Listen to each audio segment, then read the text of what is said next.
How you doing? Hey, welcome. It's your boy Lawrence Lane again. I got my co-host Bella. Bella, say hi. Say hi. Say hi, Bella. Say hi. You stay. You stay right there. That's good girl. Good girl. Hmm. Political party is my topic today. A dreadful spirit of division as rends a government into two distinctive people and makes them greater strangers and more adverse to one another than if they were actually two different nations.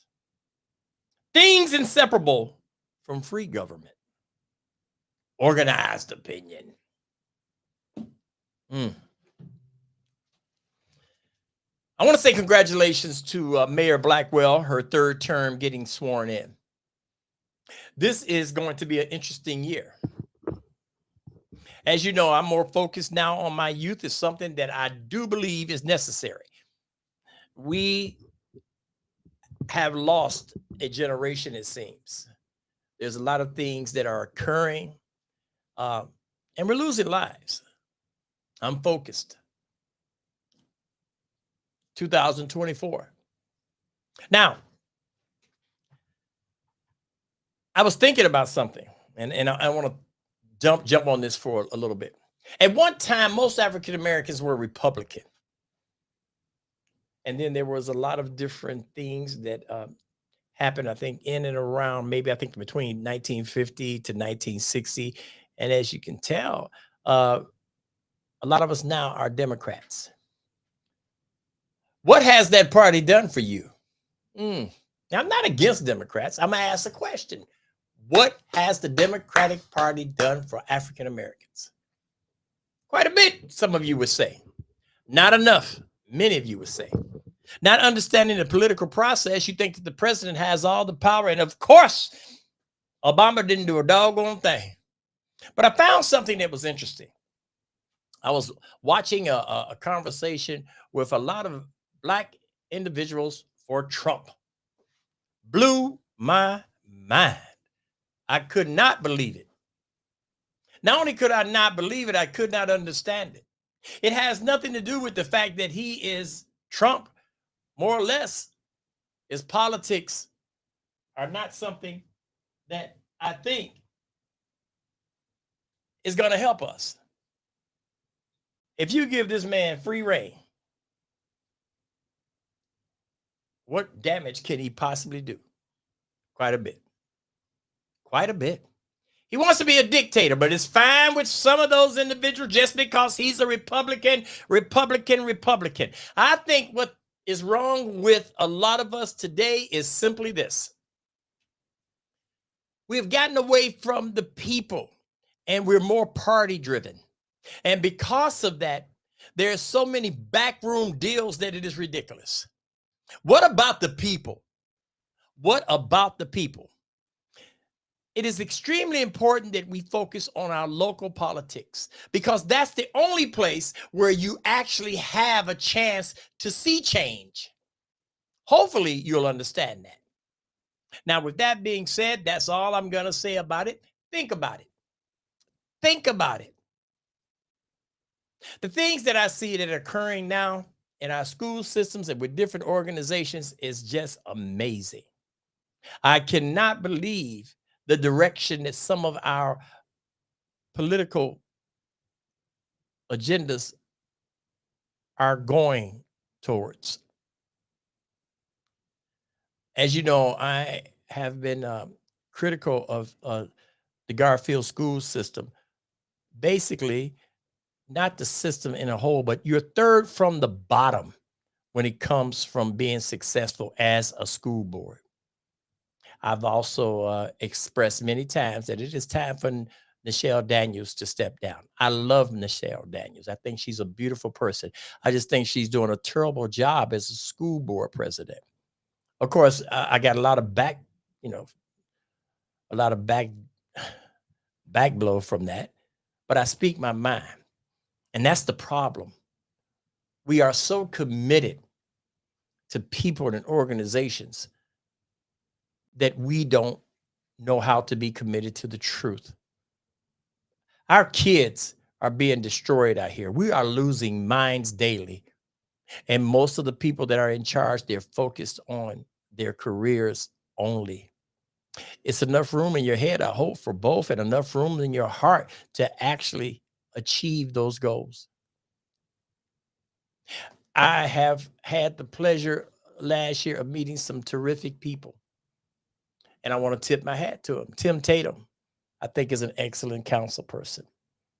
He's driven. Him and his wife have really carved out a good business in and around the Cleveland area. Unselfishly, if you need Tim, he shows up. It seems like every time there is a picture or every time there's a party need, the brother is there. So I tip my hat to him. I tip my hat to Mayor Blackwell. I tip my hat to Mayor Blackwell because if you look back, this is her third term. Are we better this year than we have been in the previous years? I have to say, of course. Maple Heights was a joke when she took office. Where did this woman come from? Nowhere, it seems, and all of a sudden she blew up. Mayor Burke. I have to tip my hat to Mayor Burke. Mayor Burke has done a fabulous job. He's held the reins tight. And in spite of a lot of back blow that he's getting, he's been able to maintain. I hope he seeks another term. He definitely deserves it. They got the jailhouse in Garfield. Kudos. Now, I just found out that there are some people that are challenging some other people and their seats in the future. I'm not going to go out and name some of them. I don't even want to, until I get good information, I'm not going to put any information out there.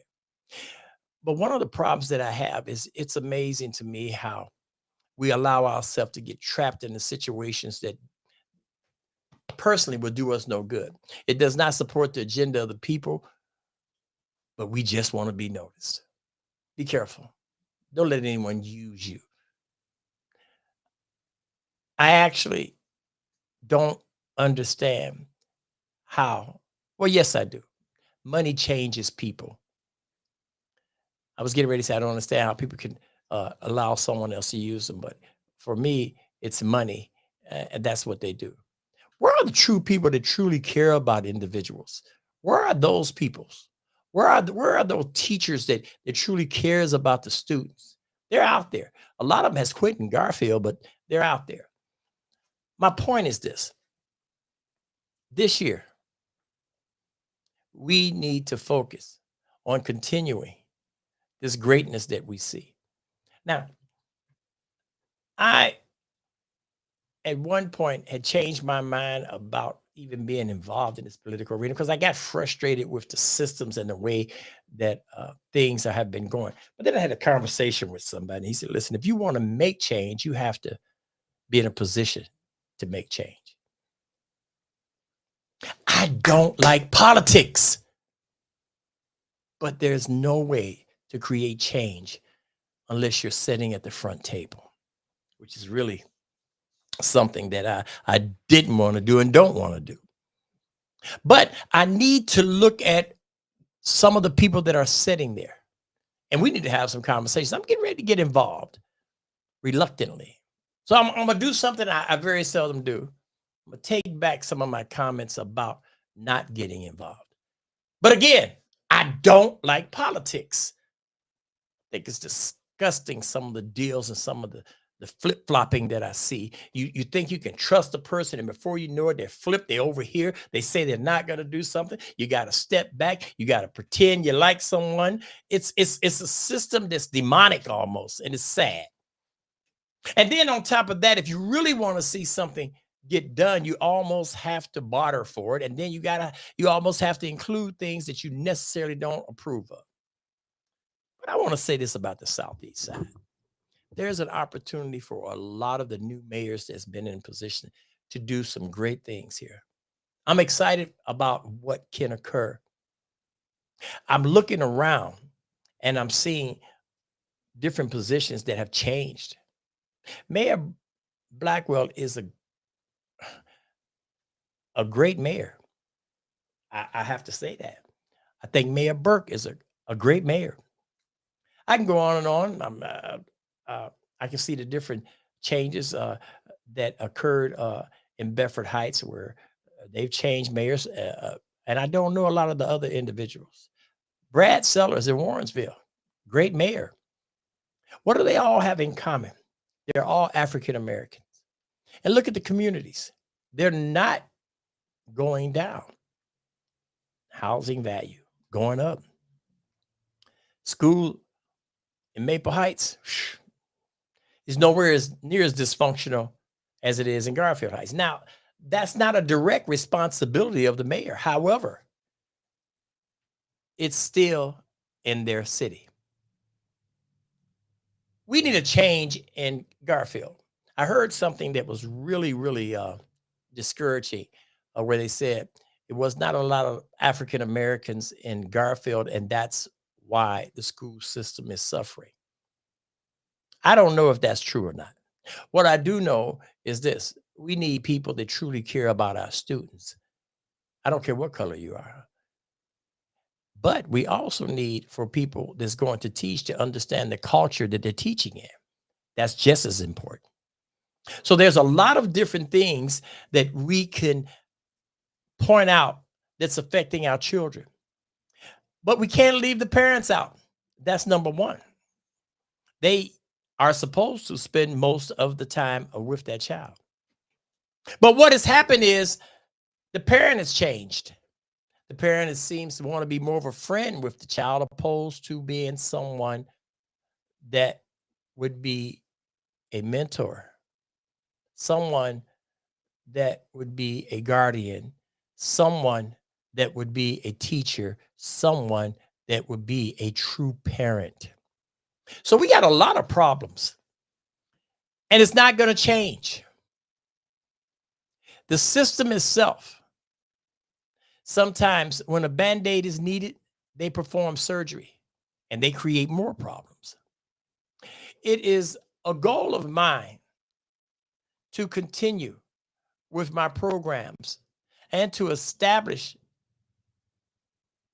networking with different organizations. Right now, I'm working with 3. I'm working with the STEAM Academy. I'm also working with a group called Art for Children. I am working with several, actually even more than that. Uh, but one of the things is I'm looking at the difference that's being made. As you know, I am definitely an advocate for the STEM programs. It's something that is so severely needed. My point today is simply this: if you want to see change, sometimes you have to be that change. You're going to have to step up, and you're going to have to get beat up in order to make that change. So that's one of the reasons why I have to stop being so passionate and running from certain things that don't feel good. Another thing that I want to talk about is when you come from a dysfunctional system, a lot of times you want peace, and you think the only way to get peace is to be alone. You can't accomplish anything just sitting in a room or even being alone. You have to get involved. Okay, so that's something that I also want to do. I am going to focus on being supportive of my community where I live, and I am going to focus on change for our children and our seniors. No, I don't like politics, but it's a necessary evil to make change. Again, when I look at some of the things that Mayor Blackwell has done in the city of Maple Heights, it's amazing. I really am proud of the fact that she's an African American woman. But I have to give kudos to everybody that does not look like her or myself, because it's people out here that are not African American that also have supported Maple Heights and some of the surrounding areas. We are so geared about different races, different religions, different politics, that we miss a point. And that point is simply this: it truly takes a village to accomplish something that's magnificent, something that is great. Martin Luther King, even though his purpose was civil rights, he had a lot of multicultural, a lot of groups, a lot of colors that helped support that. I'm saying this: don't allow a political party to stop you from serving. Don't allow the color to stop you from listening. Our kids need you. Our community needs you. I am getting ready to start my podcasting a little bit more, and I had created an organization called Maple Matters. Through the holidays, I've been working on those things. You're going to see more that's coming out. I am going to start putting banners out for Maple Matters. You're going to see me at different events, different stores. And I'm curious to see the direction that Maple Heights is getting ready to go to. We got a couple of new council people out there. It's interesting to see what they're going to do. Listen, this is Lawrence Lang. I never keep you long, but you better stay tuned because there's a lot of exciting things that's happening. My co-host, you big lazy, say hi. How you doing? This is Bella, my co-host. She's laying down on the job. Bella, you need to get up. Stop being so lazy. Again, it's just my opinion. Hopefully, I'll hear what yours is. Take care. Until the next time, and maybe later on today, Lawrence Lane. Take care.